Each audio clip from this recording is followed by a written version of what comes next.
તો finally guys અમે આજે આવી ગયા છીએ ઉગતા પૌર્ણિમ મેરળી માતાના દર્શન કરી જે જાસલપુરમાં આવેલું છે મહેસાણા જિલ્લામાં. તમે અમારા વિડીયોને એન્ડ સુધી બનાવી રહેજો, હું દર્શન કરાવી દઈશ. હવે જલ્દી આપણે દર્શન કરવા માટે.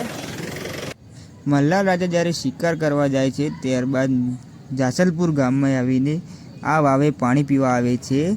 ત્યારબાદ રાજાને લાલચ જાગે છે કે આ વાવમાં આટલા સરસ મજાના પથ્થર છે તો હું મારો મહેલ બનાવવા માટે લઈ જાઉં આટલી પથ્થર.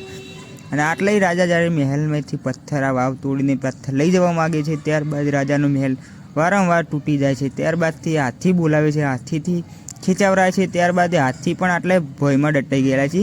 મિત્રો તમે જોઈ શકો છો કે કેવી સરસ મજાની વાવ છે. મેરળી માતાનું મંદિર પણ નેચર વાવમાં આવેલું છે અને નેચર બધા સિક્કા પણ નાખે છે. એ સિક્કા કેમ નાખે છે કંઈ ખબર નથી, પણ સિક્કા નાખે છે બધા.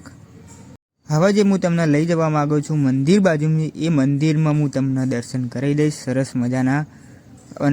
મજાનું નેચર, નવું મંદિર, જૂનું મંદિર છે અને નવું મંદિર છે ઉપર બનાવવામાં આવ્યું છે. સરસ મજાનું મંદિર. તમે દર્શન કરવા માટે માગતા હોય તો અમારા વિડીયોને એન્ડ સુધી તમે બન્યા રહેજો મિત્રો.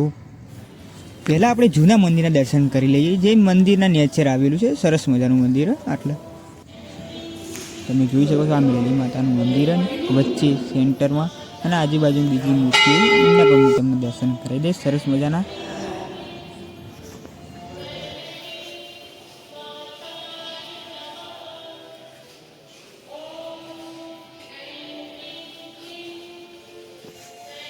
તો મિત્રો આટલા અલગ અલગ મૂર્તિ લગાવેલી છે તમે જોઈ શકો છો. આ નેચર જે જૂનું મંદિર આવ્યું તમે જોઈ શકો છો.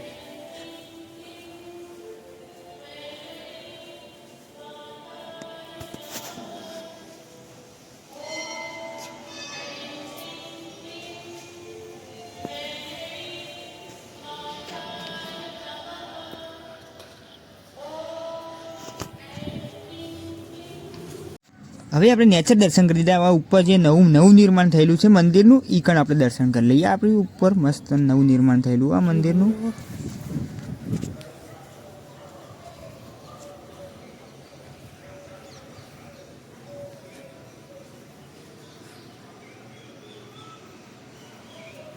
તો મિત્રો આર્યા મંદિરનું નવું નિર્માણ કરવામાં આવ્યું છે. જે આ નેચર તમે જે જોઈ રહ્યા છો એ જૂનું મંદિર હતું, અને આ ઉપર જે મંદિર છે આ નવું નિર્માણ કરવામાં આવ્યું. એટલું સરસ મજાનું નવનિર્માણ કર્યું મંદિરનું. હમણાં હું પાછળથી આખું મંદિર પણ બતાવી દઉં. આ નેચર જે છે વાવ હતી, અને આ બાજુ તમે જોઈ લો મિત્રો, કેટલું સરસ મજાનું મંદિર.